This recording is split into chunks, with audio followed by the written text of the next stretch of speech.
Okay, this guy doesn't do much. Well, he does stuff, but it's not that dangerous. So he does a charge. This is a charge move. So this will push you once. 2. All of these are pushes, if I show you. 3. 4. After this, but not like right after, but a little bit after, he will do a Storm Slash, which is a very small cone. And then he's just gonna resume this. Now, a thing I want to add, whenever he's charging you, if you LO... Oh, he's doing Storm Slash again. I didn't even know you could do that. Okay, so now you know. You can do Storm Slash twice without charging you again. Okay, but whenever he's charging you, if you LOS it, it doesn't prevent the whole thing. It only stops one charge from happening. So then he's still gonna charge me 3 times. 2, 3. But then there's no 4th charge because we LOS'd it. Okay. Okay, this guy. I'm gonna be doing a lot of LOSing this set, which is hiding behind the walls to avoid things. This set is very good for it because there's walls everywhere. It's small. However, this monster is an exception. This monster only does a small cone. Notch Blast. When he's low, he's gonna wind up a huge cast. This will go through the wall. You cannot LOS this. If I hide there, it will still hit me. So you gotta deal with it. You gotta interrupt, stun, or kill. Gremlin doesn't do much. He does Claw, which is just a frontal cone. He will put a slow debuff on you soon. So this just makes your GCD, I don't know, much longer. I don't think it's twice as long, but it's like a bit longer. Now, this is one of the only times you can purification something. So you might as well use it, honestly. And a side note about this debuff is it will actually eat your haste. So if he puts the slow on you, it will remove your haste. So you can actually protect your haste if you purification without before finding a gremlin. Okay, this guy's pretty easy. He has 2 moves, which are both called Dark. This is the cone. This is a huge cone. It's a long cast, like this. And the only other move he does is a circle. It's random which one he does. So there, he did the circle. And then he just keeps rotating between them. I will say, if you fight that guy, and like there's gonna be a wall nearby, if you fight that guy and the cone looks like you won't make it in time, just hide behind the wall. This guy's pretty easy. He does a targeted circle, if I'm not wrong. Yes, targeted circle. And then he's gonna do like a charge on you, followed by a void trap, blizzard trap. Get this surprise attack, and then he does a circle follow-up. This blizzard trap. This is just a point blank on himself. I don't guarantee that he always does this after the charge, so I just be ready for it. Basically, if you see a cast bar and you don't see a telegraph, it's move away from it. That's how I would do it. So this guy does a cone. And then when he's low, he has like a... This is the cone. He has like a... like an enrage, but it's only gonna paralyze you. I don't even know if he needs to be low HP, honestly. We'll see. It's not very threatening. It's called Abyssal Transfixation, I believe. So there's a patrol. That's why we want to be looking that way.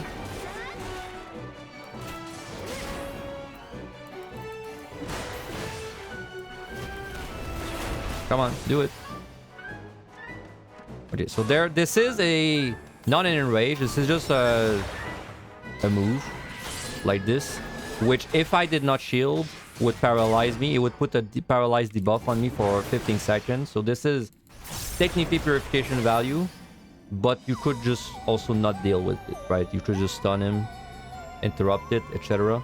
Okay, this is probably the most dangerous monster there.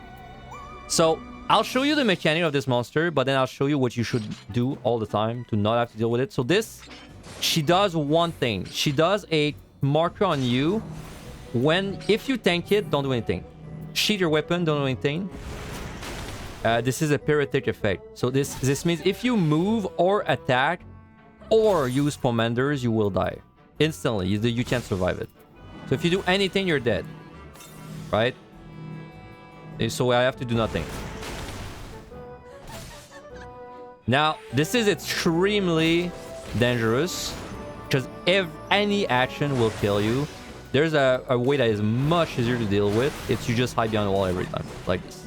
If you do this, you don't get it. It is by far the easiest way to deal with this. I do not recommend ever dealing with this. But if you have to, well, you know it works now, right? But I highly recommend you never deal with this. If you have a stunner.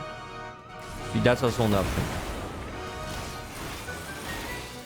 Yeah, I've heard of people dying without doing any action because of their minion summon or something. I've never seen like a video of it yet, but that's also another reason why you shouldn't really deal with it, in my opinion. Okay, this guy's pretty easy. He does a front into back, always the same order, front into back. However, if you just hide there, you dodge it all because it's a small cone. So it's a small line into a small cone. So if you just go on his side, you're fine.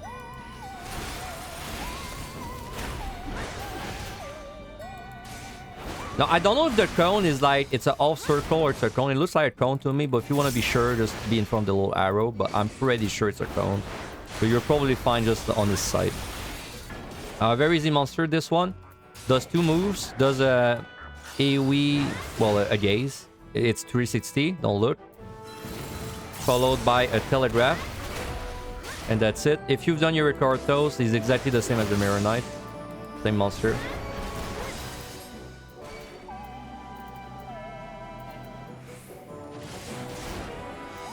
This guy does 2 things. He does Lightning Bolt, which is a targeted circle, and then he will do either tail blow or front claw. And then you just want to be, well, in the correct spot. It's a pretty easy monster. Now, something to note is that whenever he decides which one he's going to do, he doesn't actually care where you are. So like there he did L Claw. Like, he doesn't care if you're behind or in front already. He just does it. So, you just have to react. Okay, the Humbaba. So, this guy, he's a gacha monster. He has 2 mechanics with a slightly different name. One of them is called triple something. The other one's called quadruple something. You have to recognize which one it is when he starts casting it. You cannot LOS. That's one of the rare monsters that you can't really LOS the mechanic if you don't know what's coming. So pay attention. Quadruple blow. So he's gonna attack me 4 times with 4 big attacks. 1, 2, 3, 4. As soon as the 4th one happens, you have to move behind because this will kill you. And that's this monster's gimmick. The gimmick is that he's gonna do a cast that's called triple or quadruple, and then he will attack you this amount of time, but he will kill you after it if you don't move behind. It's always, you always have to move behind. So see, same thing there. Quadruple blow. We're looking basically at the tank buster. So like whenever it says quadruple blow, that's 1, 2, 3, 4. Move behind. Now I'll show you, yes, I'll show you how to do it if you get distracted and you lose count. There's a way to somewhat cheese this. It's not like a very clean way, but at least it could save you in a pinch. So I'll just show you real quick. Now let's say you're fighting him and you're just not paying attention and you completely lose track of how many you've been hit. You're like, oh, is that the second one? Okay, just move behind everything every time. So you just get it, move behind. Get it, move behind. Get it, move behind. Okay, so you're good. So if you do that guy and you just don't remember the count, or you don't remember if, let's say, it's 3, if it's a triple, or 4, you know, because it's always +1, you can just move it behind every time, and that's gonna be basically the way to cheese that guy. So that guy's pretty easy. He does a point blank and a cone. It's random which one he does. Inner demon is the point blank. Easy way to remember is that there's a word inner in it. So it's inside, which means inside is bad. The other one's pretty fast and it's a huge cone. So make sure you're like staying close. Hopefully we're gonna get to see it, but the cone is pretty fast. I'm gonna try and make him do it.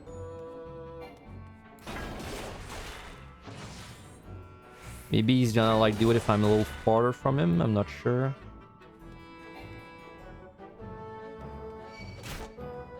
Yep, there it is. That's the cone. Pretty fast. If you're running away from him, make sure you got a wall that's close to LOS this, or honestly just stay close and don't run away from him. Okay. It's kind of a bad room to show what he does. Okay, but see, this guy, he's gonna cast out of combat. This is very similar to the bird. The bird we saw earlier that was casting like an out of combat big AoE. This is the same. Exactly the same. So this will do a big circle. But it's the same idea. You can LOS it. So the LOS is actually going to be much more relevant there. Because you're very likely to be in range, but you can just LOS it. And then if you fight this guy, what he does, it's very simple. It's just a line AoE. Now remember, I said you cannot LOS line AoEs. So you cannot LOS this. You can LOS is out of combat circle, but you can't LOS is in combat line, right? It's a bit hard to remember. Just remember that you gotta respect that monster. No cheesing for that one. So pretty simple boss. It has like, let's say 3 mechanics. 2 of them are free. Okay, so first of all, when he does a thing called backhand, it sounds hard, it sounds complicated, but it's not. You only have to look at the side of the glowing fist, and you have to stand behind the arrow on his side like this. After this, he's gonna do this, and it's gonna be either a front and back or a side. In this case, it's a front and back. I'll tell you why. Then he's gonna do a backhand again. It's the same thing. You just look where the glowing fist is, and you stand behind the little arrow on his side. Then he's gonna do this again. This time he's gonna do the opposite, so it's the sides, and we just solve this. That's what I would say is the hardest mechanic. And then after there's one last mechanic, which is pretty simple.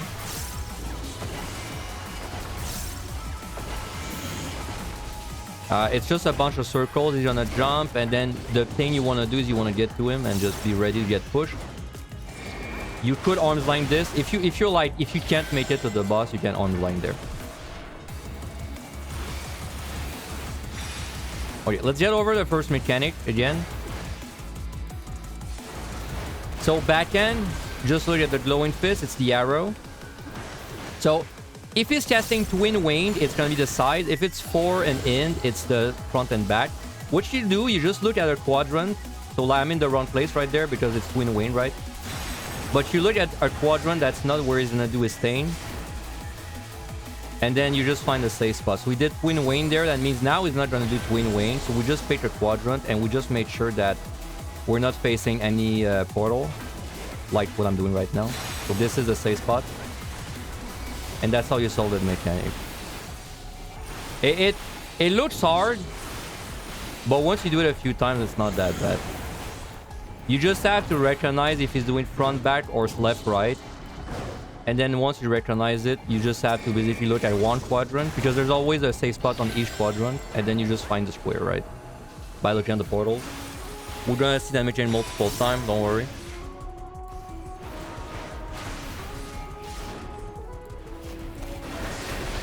So again, phase the fist. Then is it front or back or left or right? 4 in, so this is front back. So we look at the quadrant that's safe and we just find the safe spot. So that's a safe spot. There's also one on the other quadrant. Backhand, behind the arrow. So it's twin wing, so the front and the back are fine. So we just find a spot that's safe, which would be this one. And then this mechanic is free. Like this one is really free, right?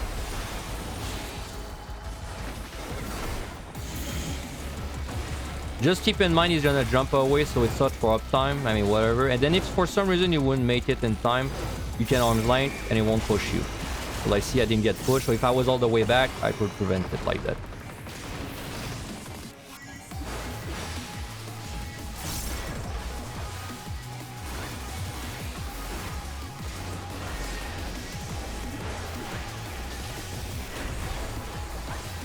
Backhand, phase a punch. 4 in, front back is unsafe. We pick a side, and then we just find a safe square on that side. And there's also a safe square on that other side. Backhand, behind the punch.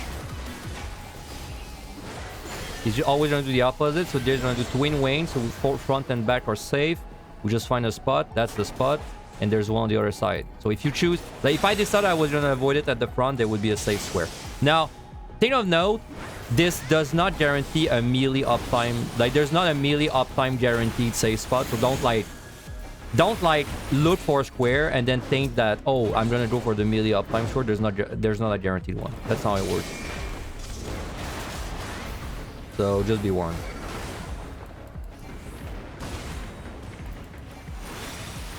They were probably gonna see mechanics twice, 2 more times.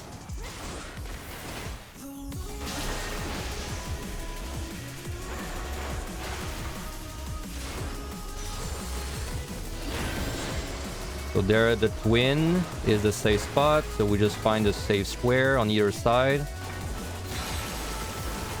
Tank has a big privilege on that fight. By the way, you can eat a lot of shit on tank. So I wouldn't really stress about this fight. Use a steal if you're not comfortable. That's true for every boss. So see, this one's very easy pattern. It's like bang, bang. I didn't explicitly say it, but the portals are shooting line AoEs, right? That's the whole thing. I think it's obvious though.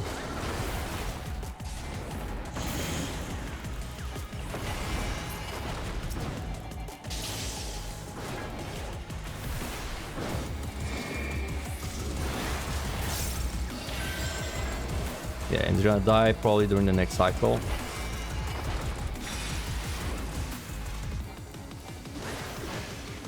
As you can see, pretty fast with Bard. I think below 6 minutes. As long as you have a Bard for the last bosses, they're not really gonna be that bad. She is really strong.